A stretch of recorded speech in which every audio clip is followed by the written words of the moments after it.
Hi students, welcome to lesson number 9, Luther Gullick's Principles of Organization.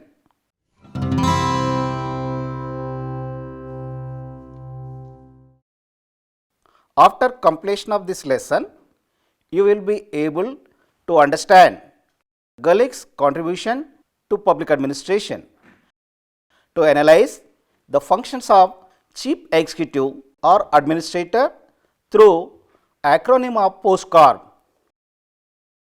to define and describe the principles of organization and its significance.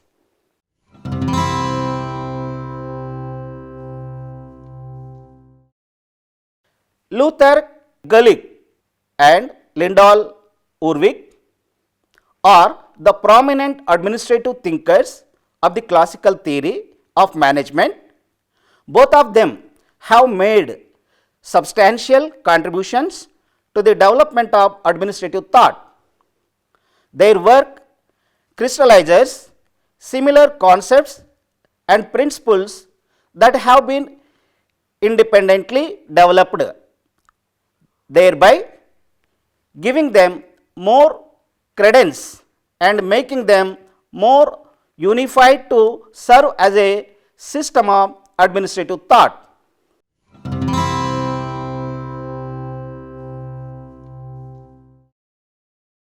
Classical theory. The classical theory of administration developed in USA during the period of 1880s to the late 1930s. The most important concern of the classical theory is formulation of certain universal principles of organization. The classical theory is built around some ideas like division of labor. It is also known as the specialization, scalar principle. It is also known as the hierarchy, unity of command, departmentalization, span of control, parity of authority and responsibility, centralization, decentralization, and line and stop agencies relationship. Gullick stated that administration has to do with getting things done with the accomplishment of defined objectives. The central theme of classical theory of organization was summarized by Gullick and Urwick in their edited book on the papers on the science of administration, which was published in 1937.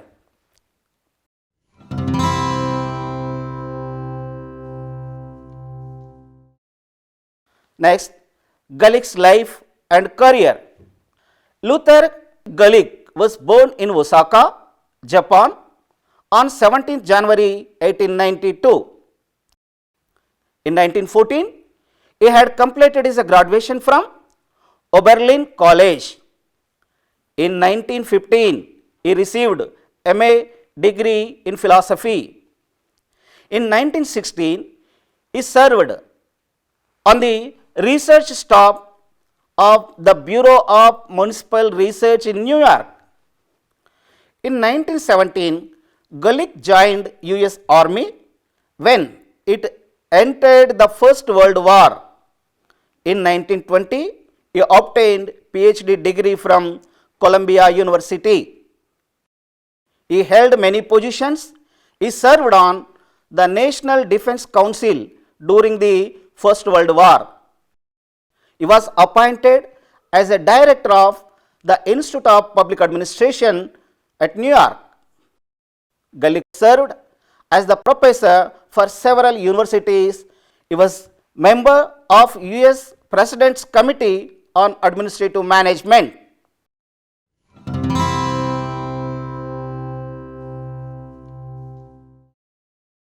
Gullick's major works.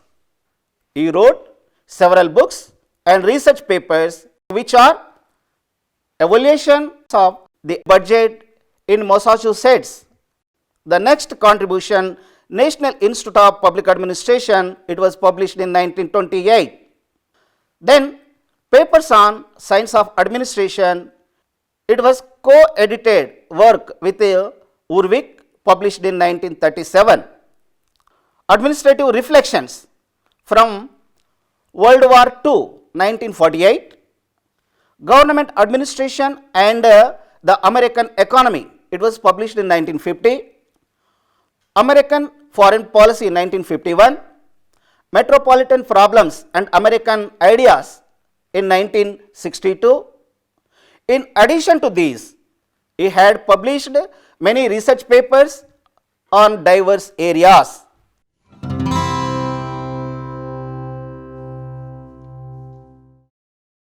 Luther Gullick advocated the major functions of chief executive through the acronym of POSCAR. In this acronym, each letter reveals one of the major functions of the chief executive officer or manager and administrator. He believed that any administration consisted of 7 elements. These are planning, organizing, staffing, directing, coordinating, reporting and budgeting. Let us discuss briefly about this each function. P stands for planning. It is concerned with the identification of various activities required to reach the goal and arranging them in terms of priorities and sequences so that the objective of the organization may be reached in a systematic and efficient manner. The next function, the O stands for organization. It refers to the creation of the formal structure of the enterprise in order to facilitate the fulfillment of the objectives. It means the establishment of formal structure of authority through which the work is subdivided, arranged, defined and coordinated. That next letter S stands for staffing. The staffing activity is concerned with all aspects of personnel, management or administration from the initial stage of recruitment to the final stage of retirement. It deals with the recruitment and training of the personnel and their conditions of work. Thus, recruitment, appointment, promotion, discipline and retirement etc. are functions which must receive due attention of the managers and administrators. The letter D stands for directing. It means making decisions and issuing orders and instructions. Directing relates to the orders issued by the manager or higher authorities to the subordinates directing the activities of administration. It relates to decision making and communicating orders to the subordinates for implementing the policies which have been already decided. The letter CO stands for coordination or coordinating. Relates not only to the evidence of conflict and duplication in organization, but to secure cooperation and teamwork between various units, divisions, branches and employees. It means interrelating the work of various divisions, sections and other parts of the organization. The letter R stands for reporting. It means informing the superiors within the organization to whom the executive is responsible about what is going on. The responsibility of the executive to keep himself posted with the progress of activities in the organization. A good communication system is imperative through which progress and achievement is reported to the executive. The last letter B, It stands for budgeting. It means fiscal planning, control and accounting. It covers the entire field of financial administration. As finance is indispensable for any administration, the executive has to pay adequate attention to matters like budgeting, financial procedure, accounting, etc. According to Gullick, the post-COP functions are common to all the organizations, whether small or large, civil or military, public or private organizations.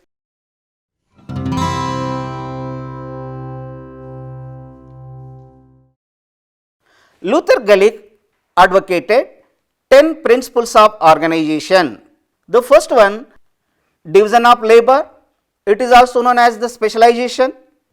The second principle, departmentalization on the basis of purpose, process, persons and place. Third, coordination by hierarchy. The fourth one is coordination by ideas.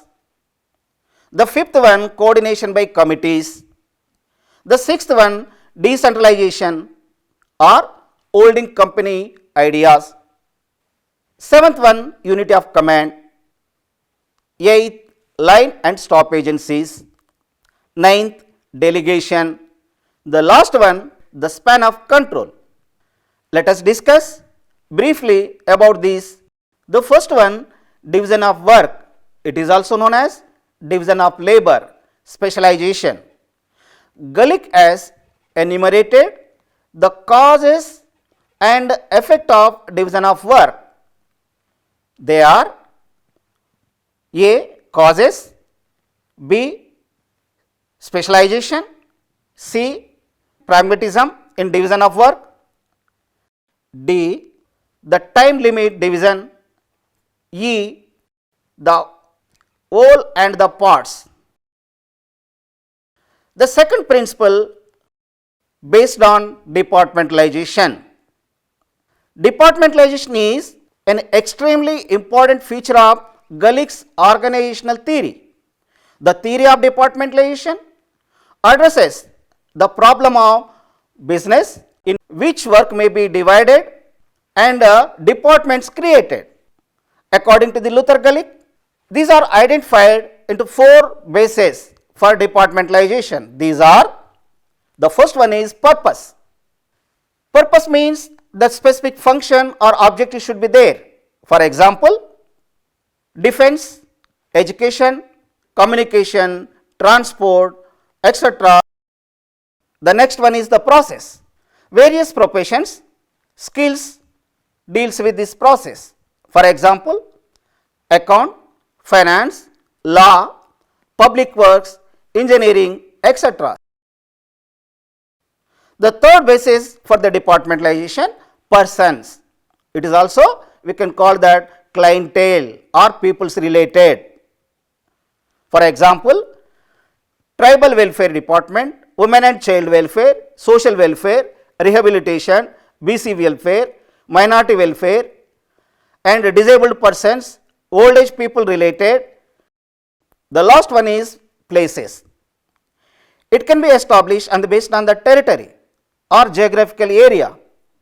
For example, external affairs, geographical area related parts of that south, north, east and west. The third principle of that organization is coordination by hierarchy. Hierarchy is one of the core principle of classical administration. It refers about subordinates, coordination strategy. This strategy utilizes the organization structure as a means for coordination. In this strategy, the interaction happens mainly through the hierarchical referral in decision making levels and shared through steering groups.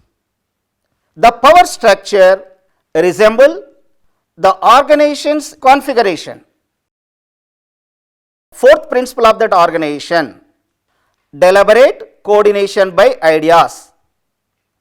Coordination is deliberate function because it does not occur spontaneously. It can only be achieved through conscious and deliberate efforts. The fifth principle of that organization, coordination by committees.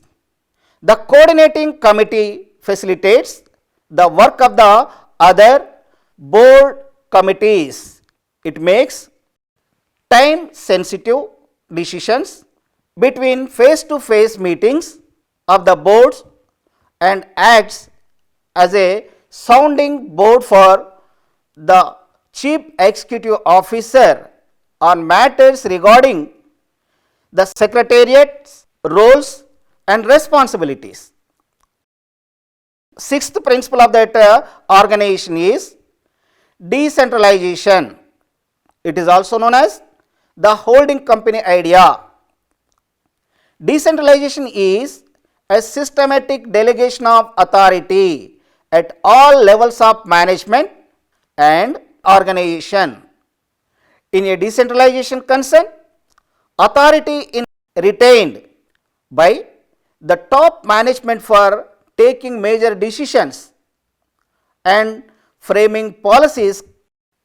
Rest of the authority may be delegated to the middle level and lower level of management. Seventh principle, unity of command. According to the principle of unity of command, in an organization, a person or a subordinate should be answerable to one superior or only one boss. If a subordinate or employee is working under the control of more than one boss or superior, then the situation leads to more confusion and conflict in their work of the subordinate. He may get contradictory orders from different supervisors. So, this principle creates a sense of loyalty to one person. For making the organization sound and clear, the command should be from top to bottom. This leads to consistency in directing, coordinating and controlling. Eighth principle, line and stop agencies. The line agencies directly work for the achievement of the organizational purpose. The stop agencies advises and assist the line agencies in their function. Line and stop form of agencies originated and developed from the military organization, was borrowed from there and applied to civil organization and administration. In public administration, line agencies are executive, while stop agencies are advisory in nature. Line agency. Line agency is concerned with the carrying out of the primary objectives of an organization. It deals directly with the persons concerned. The citizens can come directly in contact with line agencies, while line agencies can direct contact with people. They can respond to the desires and aspirations of the people. Line agencies are divided into three types. These are departments, different ministries in the government like home, industries, education, health, etc. The second one, public corporations, government owned business, industries, transport, trade and commercial public undertakings. The third one, independent regulatory commissions. These are autonomy, independent organizations like IRDA, UGC, UPSC, RBI, TRAI, PCI and Electricity Regulatory Commission. Then stop agencies. The stop agencies are concerned with advisory, research, planning, specialist and facilitating activities which are supportive of line agencies. The stop people simply help the line officials in accomplishing the primary goals of administration. They serve, assist and advise the line units without giving orders, just as a stick support a man in walking. The stop units in administration are there to support the line agencies with specialized information and the counsel. There are three types of stop agencies. These are first general stop. This concerned with the secretariat, Prime Minister's office secretariat, White House office, etc. The second one is technical stop. This concerned with the specialist like doctors, engineers, financial experts, economists, planners, architects, etc. Third one is auxiliary agencies. These are supporting services like Public Works Department (PWD), Director of Supplies, store sections, establishment sections, record sections, etc. The ninth principle of organization is delegation. Delegation is the assignment of authority to another person, normally from a manager to a subordinate, to carry out specific activities. It is the process of distributing and entrusting work to another person. The last principle of the organization, span of control. Span of control means how many subordinates supervised by one superior. The number of subordinates should be such that the superior should be able to control their work efficiently. The work to be supervised should be of the same nature. The limit of control is due to various factors such as human nature, knowledge, time and energy.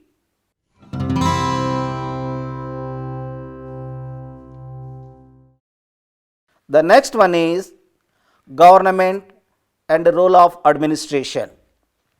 It is focused on politics and administration relationship.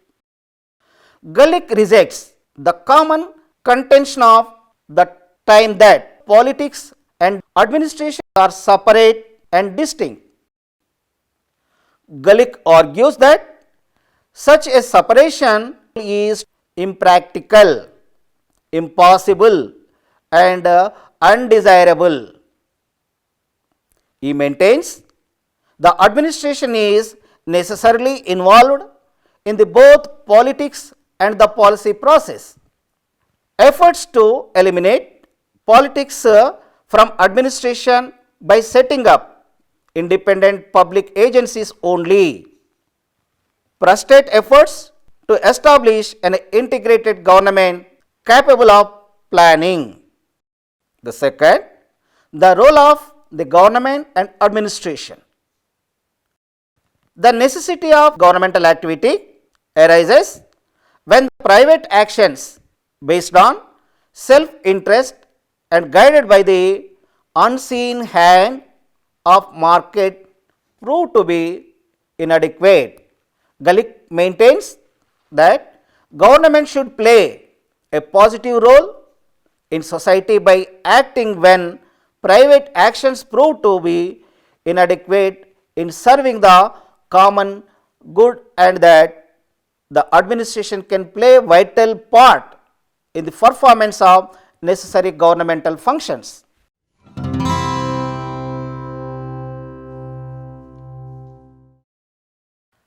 To Gullick, The most important principle of organization was division of work or division of labor or specialization.